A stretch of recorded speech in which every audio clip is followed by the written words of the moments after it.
नमस्कार दोस्तों।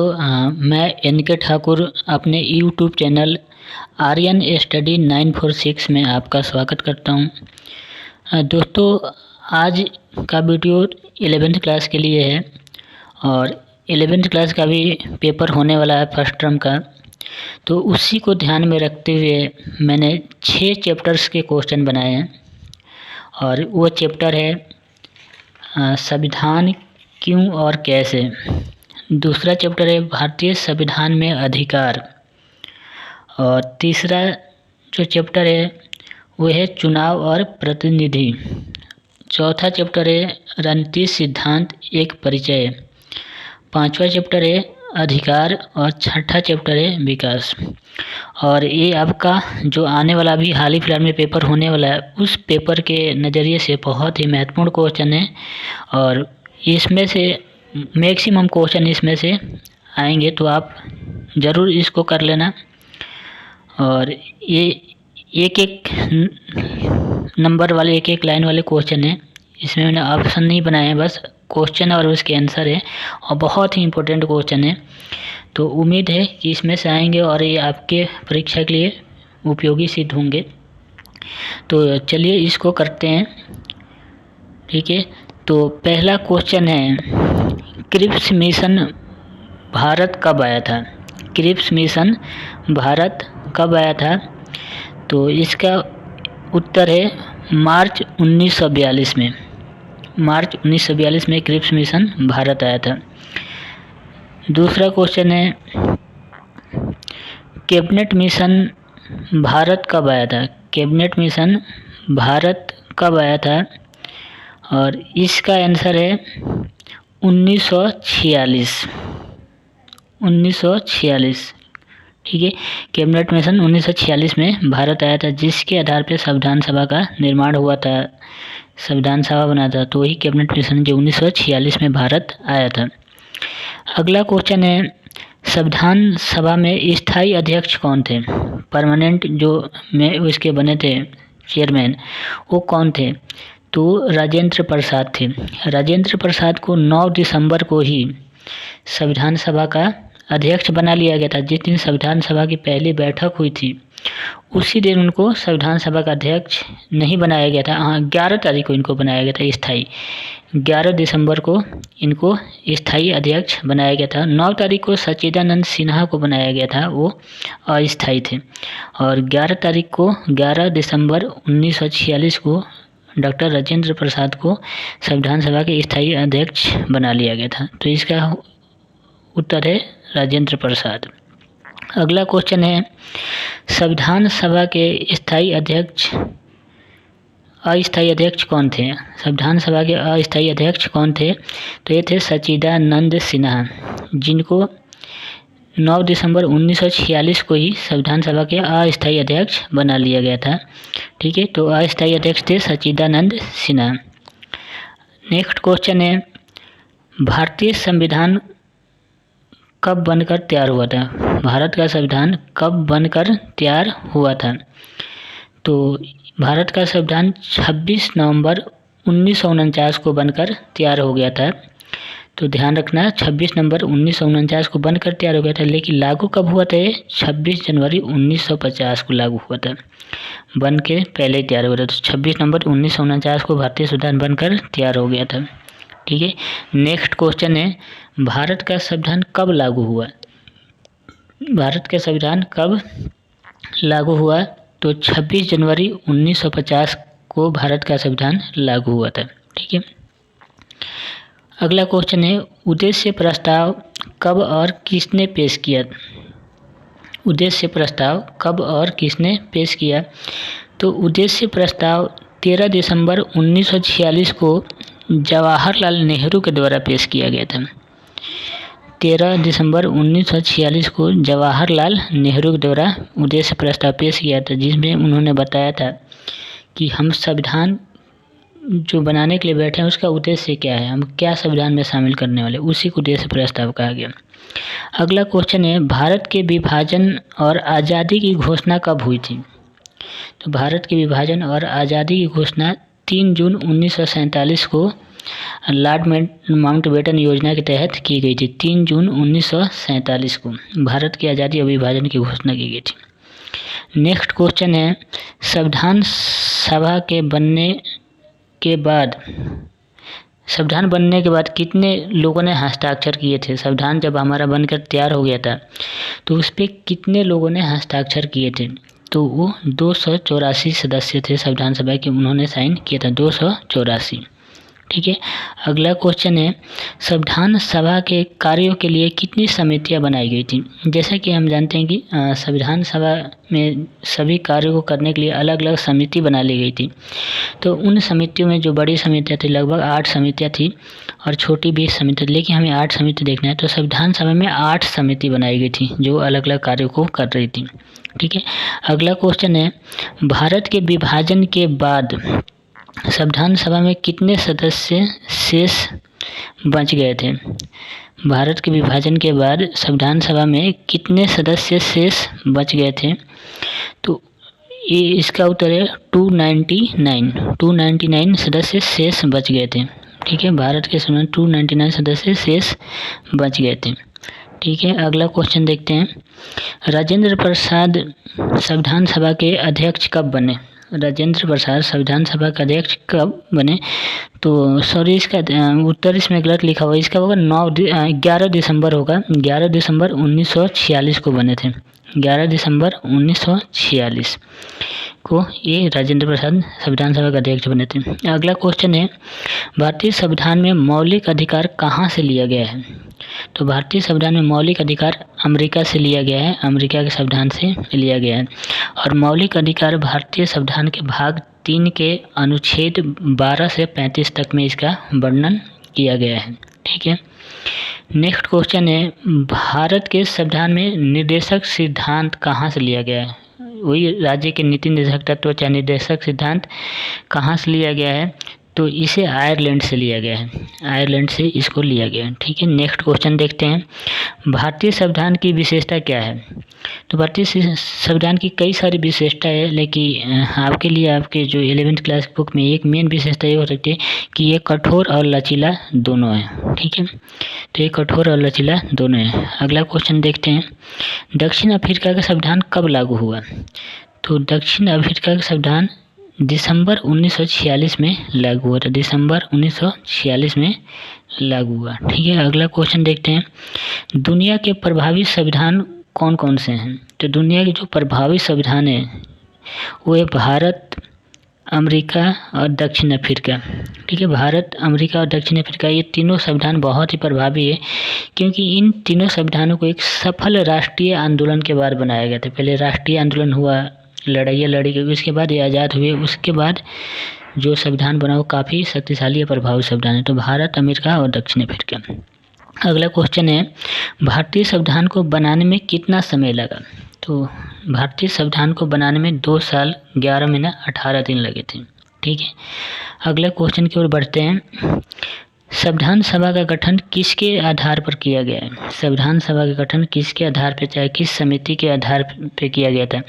तो वो था कैबिनेट मिशन। कैबिनेट मिशन जो 1946 में भारत आया था और उसी के सिफारिश के आधार पर भारत में संविधान सभा का गठन किया गया था। ठीक है, अगला क्वेश्चन, क्रिप्स मिशन भारत कब आया? क्रिप्स मिशन भारत कब आया? तो इसका उत्तर होगा मार्च 1942 में। मार्च 1942 में क्रिप्स मिशन भारत आया था। अगले क्वेश्चन की ओर बढ़ते हैं, मोतीलाल नेहरू के द्वारा अधिकारों के घोषणा पत्र की मांग कब की गई थी? मोतीलाल नेहरू के द्वारा अधिकारों की घोषणा पत्र की मांग कब की गई थी? तो ये मांग की गई थी 1928 में। 1928 में मोतीलाल नेहरू के द्वारा अधिकारों की घोषणा पत्र की मांग की गई थी 1928। अगला क्वेश्चन की ओर बढ़ते हैं, और भारतीय संविधान में कितने अधिकार दिए गए हैं? तो भारतीय संविधान में से अभी 6 अधिकार है, लेकिन जो मूल संविधान था उसमें 7 अधिकार थे उसमें, लेकिन संपत्ति के अधिकार को हटाने के बाद अब इसमें 6 अधिकार हैं। ठीक है, तो 6 अधिकार दिए गए हैं। ठीक है, अगला क्वेश्चन है, भारतीय संविधान के जिस भाग में मौलिक अधिकार दिया गया है वह भाग कौन सा है? वह भाग दिए गए वो है भाग 3 में। भाग 3 में मौलिक अधिकार दिए गए हैं। ठीक है, अगले क्वेश्चन की ओर बढ़ते हैं। भारतीय संविधान के किस अनुच्छेद में मौलिक अधिकार है? तो भारतीय संविधान के अनुच्छेद 12 से 35 तक में मौलिक अधिकारों का वर्णन किया गया है। तो 12 से 35 तक में। अगले क्वेश्चन की ओर बढ़ते हैं। भारतीय संविधान के किस अनुच्छेद में स्वतंत्रता का अधिकार दिया गया है? भारतीय संविधान के किस अनुच्छेद में स्वतंत्रता का अधिकार दिया गया है? तो भारतीय संविधान के अनुच्छेद 19 से 22 तक में स्वतंत्रता का अधिकार दिए गए हैं। 19 में, 20 में, 21 में और 22 में करीब 4 अनुच्छेद है जिसमें स्वतंत्रता का अधिकार दिए गए हैं 19 से 22 तक में। ठीक है, चलिए आगे बढ़ते हैं अगले क्वेश्चन की ओर। समानता का अधिकार किस अनुच्छेद में है? तो समानता का अधिकार अनुच्छेद 14 से 18 में है। तो इसका उत्तर होगा 14 से 18, अनुच्छेद 14 से 18। ठीक है, चलिए आगे बढ़ते हैं।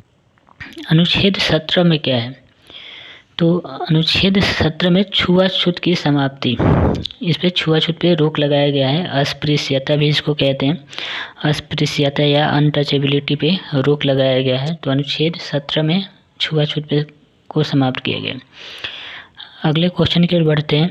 अनुच्छेद 19 में क्या है? तो अनुच्छेद 19 में प्राण और दैहिक स्वतंत्रता, या इसको जीवन जीने की स्वतंत्रता भी कह सकते हैं। प्राण और दैहिक स्वतंत्रता के बारे में दिया गया इसे। ठीक है, प्राण और दैहिक स्वतंत्रता की बात की गई अनुच्छेद 19 में। अगले क्वेश्चन की ओर बढ़ते हैं। किस अनुच्छेद के अनुसार 14 साल से कम उम्र के बच्चों को भारी कामों में नहीं लगाया जा सकता? और ये है अनुच्छेद 24। अनुच्छेद 24 के अनुसार 14 साल से जो कम उम्र के बच्चे हैं उनको भारी कामों पे नहीं लगाया जा सकता, लेकिन इसका मतलब है कि उनको छोटे कामों पे, हल्के कामों पे लगाया जा सकता है। और ये अधिकार शोषण के विरुद्ध अधिकार के अंतर्गत दिया गया है। शोषण के विरुद्ध अधिकार के अंतर्गत दिया गया है। तो इसको ध्यान रखिएगा, अनुच्छेद 24 से, जिसके अनुसार कहा गया है कि 14 साल से कम उम्र के बच्चों को भारी कामों में नहीं लगाया जा सकता। ठीक है, नेक्स्ट क्वेश्चन की ओर बढ़ते हैं। बेगार और बंधुआ मजदूरी पर रोक किस अनुच्छेद में लगाया गया है? बेगार और बंधुआ मजदूरी पर रोक अनुच्छेद 23 के अनुसार लगाएगा, अनुच्छेद 23। और ये भी मौलिक अधिकारों में शोषण के विरुद्ध जो अधिकार है उसी के अंतर्गत ये भी दिया गया है। अगला क्वेश्चन है, निवारक नज़रबंद के तहत अधिकतम कितने दिनों के लिए बंदी बनाया जा सकता है? निवारक नज़रबंद के तहत अधिकतम कितने दिनों तक बंदी बनाया जा सकता है? तो इसका उत्तर है 3 महीने के लिए। ठीक है, 3 महीने के लिए बंदी बनाया जा सकता है। निवारक नज़रबंद क्या होता है कि इसके अंतर्गत किसी व्यक्ति को इसलिए गिरफ्तार नहीं किया जाता है कि उसने कोई गलती की है, बल्कि इसलिए गिरफ्तार किया जाता है कि वो गलती कर सकता है।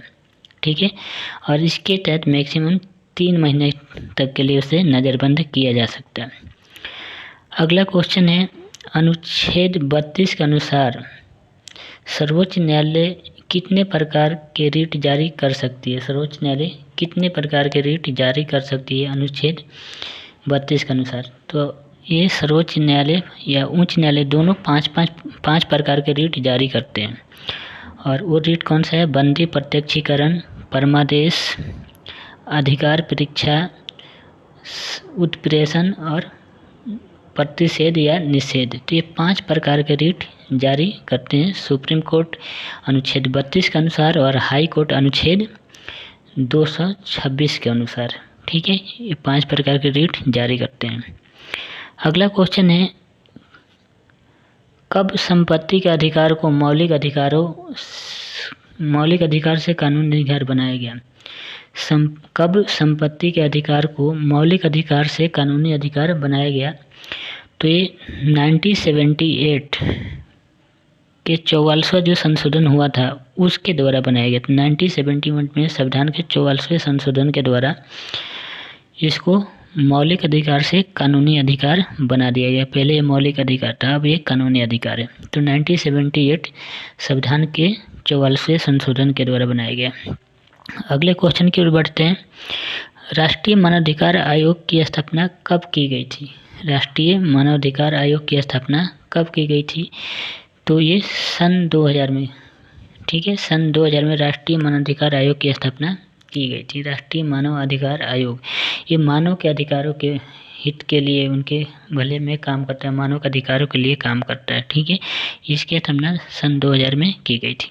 अगला क्वेश्चन है, अंबेडकर ने किस अधिकार को संविधान की आत्मा बताया है?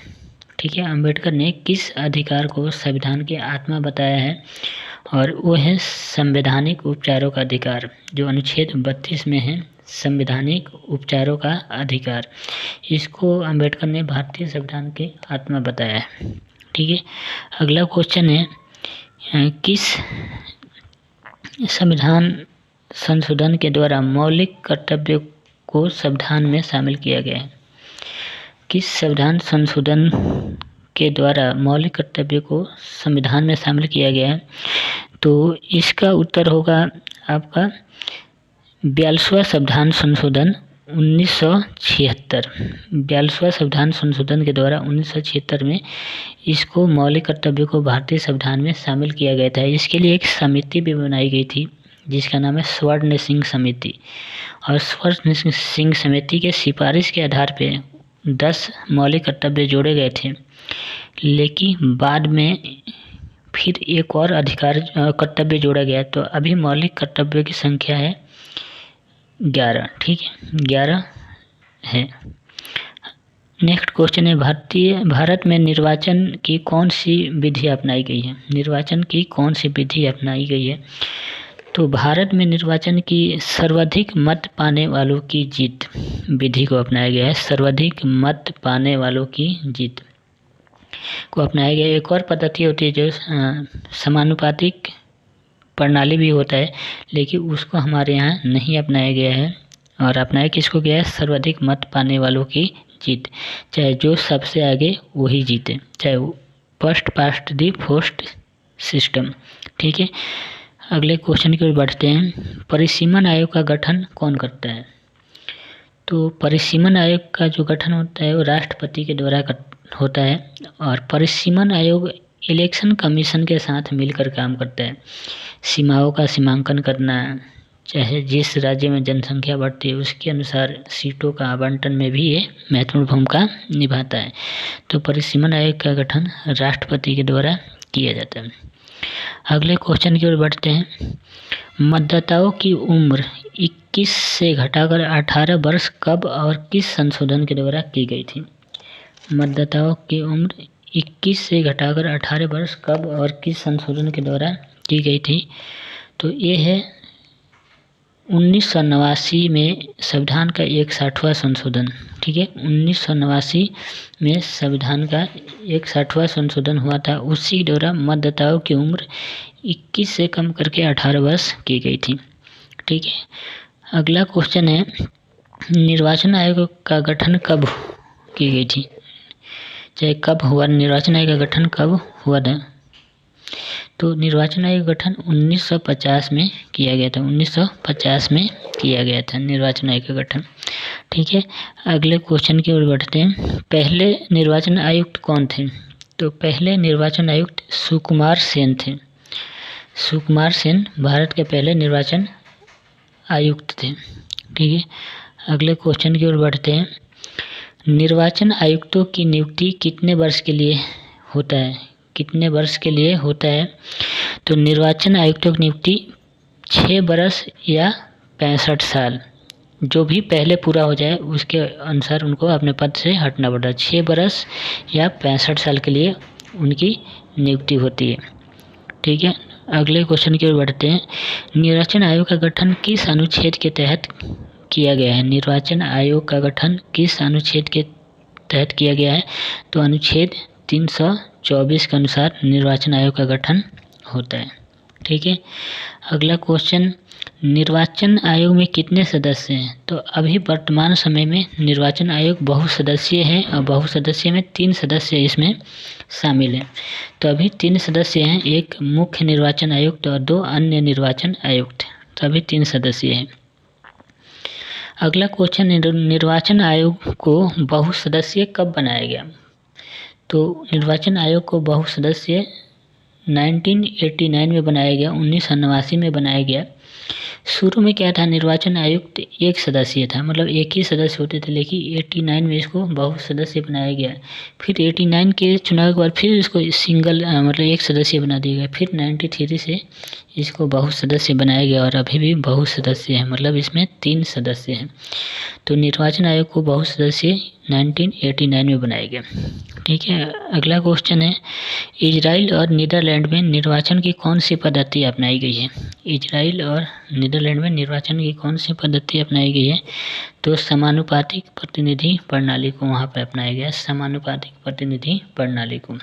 ठीक है, अगले क्वेश्चन की ओर बढ़ते हैं। लोकसभा और विधानसभा में चुनाव में खड़े होने के लिए कितनी उम्र होनी चाहिए? तो लोकसभा और विधानसभा के चुनाव लड़ने के लिए किसी भी व्यक्ति की कम से कम 25 साल की उम्र होनी चाहिए, वही व्यक्ति चुनाव लड़ सकते हैं। ठीक है, और लोकसभा और विधानसभा के 25, राज्यसभा विधान परिषद के लिए 30 साल, राष्ट्रपति के लिए 35 साल। ठीक है, ये उम्र है चुनाव लड़ने की। अगले क्वेश्चन की ओर बढ़ते हैं। राजनीति ने हमें सांप की कुंडली की तरह जकड़ रखा है और इससे जूझने के अलावा और कोई उपाय नहीं है। यह कथन किसका है? यह कथन महात्मा गांधी का है। महात्मा गांधी ने कहा था, राजनीति ने हमें सांप की कुंडली की तरह जकड़ रखा है और इससे जूझने के अलावा और हमारे पास कोई उपाय नहीं है। तो ये महात्मा गांधी ने कहा था। अगला क्वेश्चन है, हिंद स्वराज पुस्तक की रचना किसने की थी? तो हिंद स्वराज पुस्तक की रचना भी महात्मा गांधी ने ही की थी। ठीक है, अगला क्वेश्चन देखते हैं। कार्ल मार्क्स समानता के बारे में क्या कहा था? कार्ल मार्क्स समानता के बारे में क्या कहा था? तो कार्ल मार्क्स ने समानता के बारे में कहा था, समानता भी उतनी ही निर्णायक है जितनी कि स्वतंत्रता। समानता भी उतना ही निर्णायक है जितना कि स्वतंत्रता। अगला क्वेश्चन है, स्वतंत्रता मानव मात्र का एक अधिकार है। स्वतंत्रता मानव मात्र का एक अधिकार है, यह कथन किसने कहा है? तो ये रूसो ने कहा है। रूसो, स्वतंत्रता मानव मात्र का एक अधिकार है, यह रूसो ने कहा है। अगला क्वेश्चन है, राजनेताओं के अनुसार राजनीति क्या है? राजनेताओं के अनुसार राजनीति क्या है? तो राजनेताओं के अनुसार राजनीति एक जन सेवा है। किसी भी आप हम नेता से पूछते हैं तो कहते हैं राजनीति क्या है? जन सेवा है, मतलब जनता की सेवा है। तो राजनेताओं के अनुसार राजनीति जन सेवा है। अगला क्वेश्चन है, प्राकृतिक अधिकार कौन कौन से बताए गए हैं? इसका मतलब प्रकृति या जो दैवीय अधिकार बताए गए उसमें कौन कौन से अधिकार हैं? तो जीवन, स्वतंत्रता और समानता नहीं हुआ, जीवन, स्वतंत्रता और संपत्ति है, इसमें समानता नहीं है। जीवन, स्वतंत्रता और संपत्ति प्राकृतिक अधिकार है, चाहे दैवीय अधिकार है। और ये पुराने जो राजनीतिज्ञ थे उनका यही मानना था कि जीवन, स्वतंत्रता और संपत्ति व्यक्ति के प्राकृतिक या दैवीय अधिकार है। चूँकि इसको सरकार नहीं देती है इसलिए सरकार इसको छीन भी नहीं सकती है, और इन्हीं तीनों अधिकारों से अन्य अधिकार निकलते हैं। ठीक है, तो जीवन, स्वतंत्रता और संपत्ति व्यक्ति के प्राकृतिक अधिकार है, चाहे दैवीय अधिकार है। अगला है, मानव अधिकार की घोषणा कब की गई थी? मानव अधिकार की घोषणा 10 दिसंबर 1948 में, 10 दिसंबर 1948 को की गई थी मानव अधिकारों की घोषणा, और ये यूएनओ के द्वारा की गई थी, संयुक्त राष्ट्र संघ के द्वारा। और इसके अनुसार हर मानव के कुछ अधिकार होते हैं और उन अधिकारों के पाने का वो हकदार होता है। ठीक है, तो मानव अधिकार की घोषणा 10 दिसंबर 1948 को की गई थी। अगला क्वेश्चन है, कौन कौन से अधिकार राजनीति के अंतर्गत आते हैं?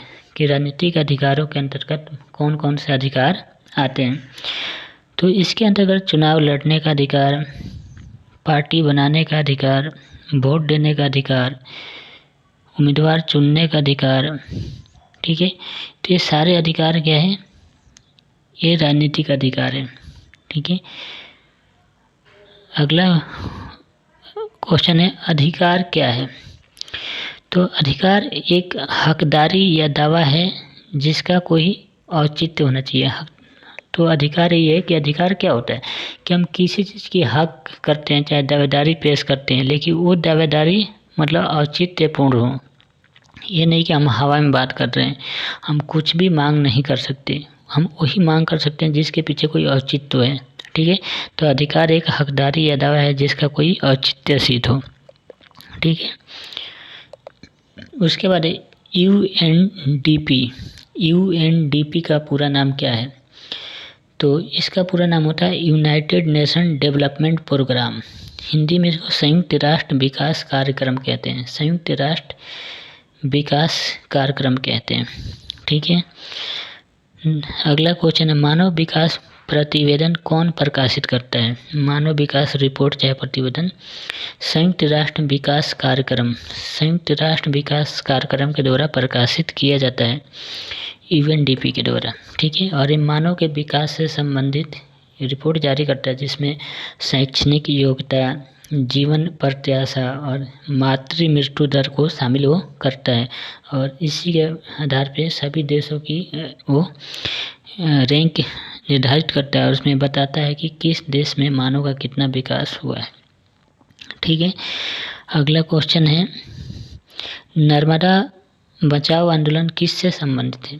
तो जैसे कि हम जानते हैं कि नर्मदा नदी पे कई सारे बांध बनाए गए हैं जिसे सरदार सरोवर परियोजना भी कहा जाता है, और उन बांधों से जो उसके आसपास के लोग हैं उनको बहुत ज़्यादा नुकसान हुआ है, वो विस्थापित हुए हैं, उनकी रोजी रोटी छिन गई है।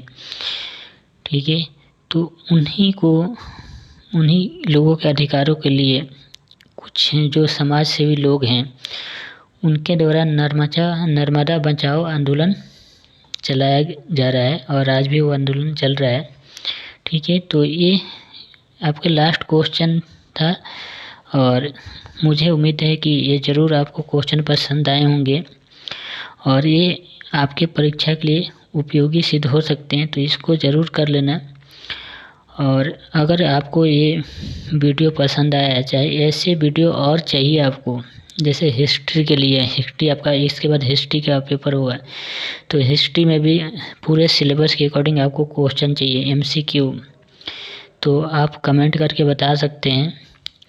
और अगर आपको वीडियो ये अच्छी लगी है तो प्लीज़ इसको लाइक करिए, शेयर करिए, अधिक से अधिक दोस्तों को पहुंचाइए ताकि सबका भला हो सके, क्योंकि पेपर होने वाला है, तो जितना आप शेयर करेंगे उतने लोगों के पास पहुंचेगा और उनका इससे भला होगा।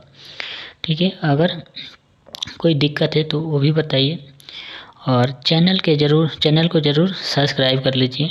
ठीक है, तो मिलते हैं हम नेक्स्ट वीडियो में, जब तक के लिए धन्यवाद।